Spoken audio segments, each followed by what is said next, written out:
जिसके 18 हाथ पूछ है, 2.5 अंक के वही व्यास महाराज जी हैं। 4 वेद, 4 घड़ा तय हो गया दूध, 6 शास्त्र, 6 वचन और 18 पुराने वेद व्यास महाराज जी ने रच डाले। और वही व्यास महाराज जी के वंश में तमाम उनके कुल वंश में तमाम महान धर्मात्मा धर्म का पालन करने वाले होता है।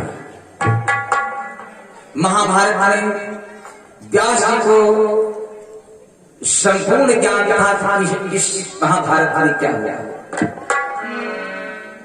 भक्तों, विचित्रवीर और चित्रांगद जिस समय मारे गए तो माता सत्यवती जो यही है व्यास जी की माता सत्यवती केवल बची, और विचित्रवीर चित्रांगद इनकी दोनों स्त्रियां थी, वो विधवा हो गई। हस्तिनापुर में अब 2 ही भाई थे, विचित्रवीर चित्रांगद जब मर गए तो दोनों बहुएं विधवा हो गई, केवल व्यास जी बचे। तो व्यास जी सबसे बड़े थे।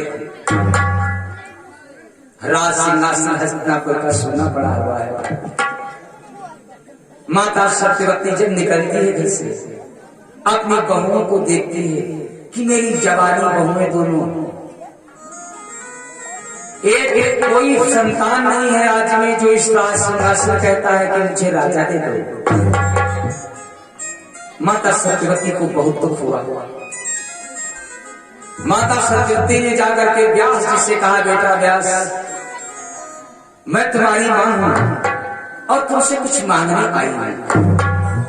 व्यास जी ने कहा, मां कहो तो। अरे माता की नहीं, मां तो अपने पुत्र के साथ में वो कर्म करती है जो पुत्र जीवन भर तक अपनी मां की कर्जा को माता पिता के नहीं अदा कर सकता है। क्योंकि मां जो पुत्र की सेवा करती है, वो सेवा माता पिता जो अपने पुत्र की करता है, पुत्र कभी कर्जा से अदा नहीं होता है।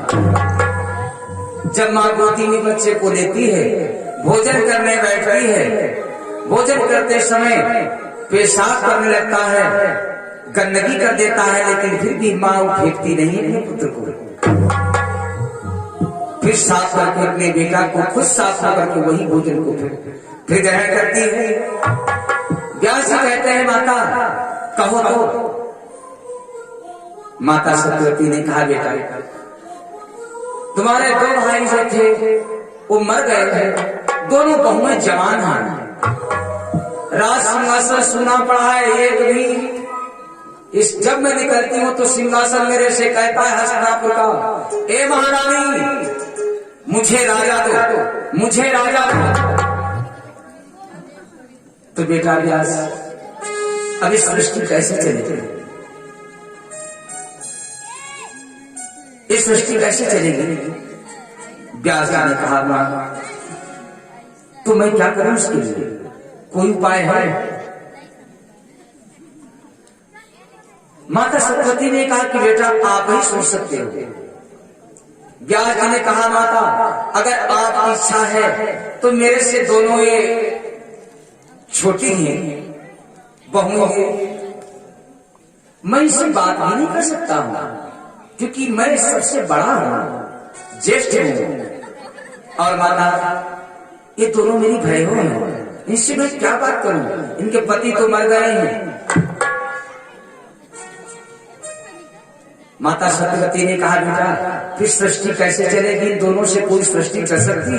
व्यास जी ने कहा, हाँ सृष्टि तो चल सकती है, लेकिन अंग भोग मैं नहीं कर सकता हूं,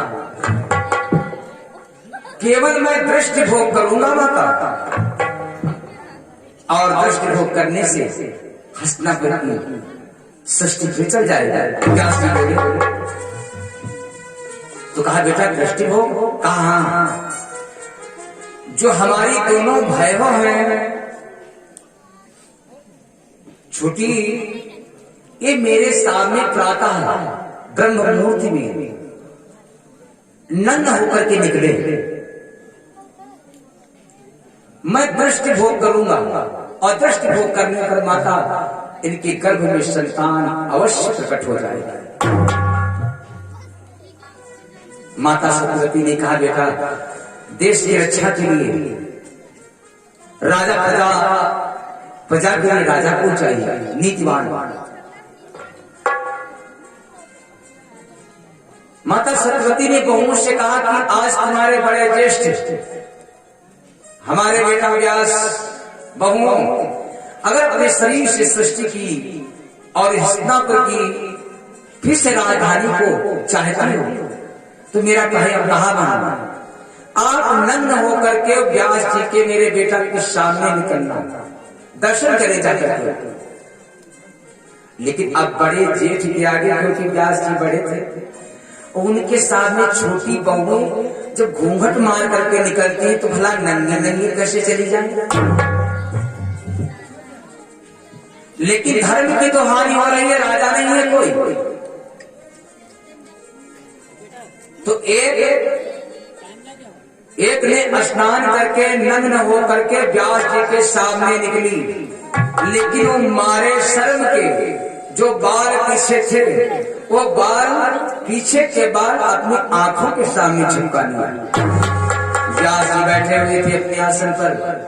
जब सामने से वो देवी निकली, व्यास जी ने दृष्टि से देखा और जैसे ही व्यास जी ने देखा वो चली गई। व्यास जी के दर्शन करके चली गई। कुछ देर बाद में माता सत्यवती आई, पूछा, बेटा ये जो बहू तुम्हारे सामने से निकली है भला इसके कोई संतान होगी? व्यास जी ने कहा, हाँ मैंने कहा था इसके संतान होगी माता, लेकिन राज्य की काबिल की नहीं होगी, राज्य के लायक नहीं होगी। कहा क्यों? कहा माता इससे जो बालक पैदा होगा वो अंधा होगा, क्योंकि इन्होंने मेरे सामने जब निकली है गई है तो इसके पीछे के केश आंखों के सामने थे, इसलिए इससे माता जो पुत्र पैदा होगा वो अंधा होगा, राज के लायक नहीं होगा। दूसरी भय होने पड़ी, उसने बड़े जेठ के शर्म के मारे अपने सारे शरीर में पिंडोर लगा लिया। पिंडोर जिसको पुतना बोलते हैं, सारे शरीर में लगा लिया। नग्न होकर के व्यास जी के सामने निकली। व्यास जी ने वही दृष्टि उसके ऊपर डाला। वो कंपित हो गई। व्यास जी को देखा तो कंपकपी आ गई उसके शरीर में, उछक पड़ी। व्यास जी की शक्ति जब प्रदान हुई वो उछक पड़ी, भयभीत हो गई, चेहरा उड़ गया उस देखने। माता सत्यवती ने पूछा, पुत्र व्यास भला इस बहू के गर्भ से कोई संतान होगी? कहा, हाँ इस बहू से संतान तो होगी, लेकिन रोगी होगी, क्योंकि इसने अपने सारे शरीर में पिंडोर लगा लिया है, इसका स्वास्थ्य नहीं अच्छा है। उसके पीछे से जो दासी थी वो दासी निकली, तो दासी को भाई कौन शर्म है राजा महाराजाओं के सामने। व्यास जी के सामने दासी ने अपना 16 श्रृंगार बना करके व्यास जी के सामने निकली। वही दृष्टि व्यास महाराज जी ने दासी के ऊपर डाला। मेरे बंधुओं, तीनों देवियां का जब जन्म हुआ तो कौन किससे पैदा हुए? महाभारत में धृतराष्ट्र नयन से वंचित थे, जिसने आंखों पर अपने बाल डाले थे उस रानी से धृतराष्ट्र महाराज उत्पन्न हुए। धृतराष्ट्र नयन से वंचित थे,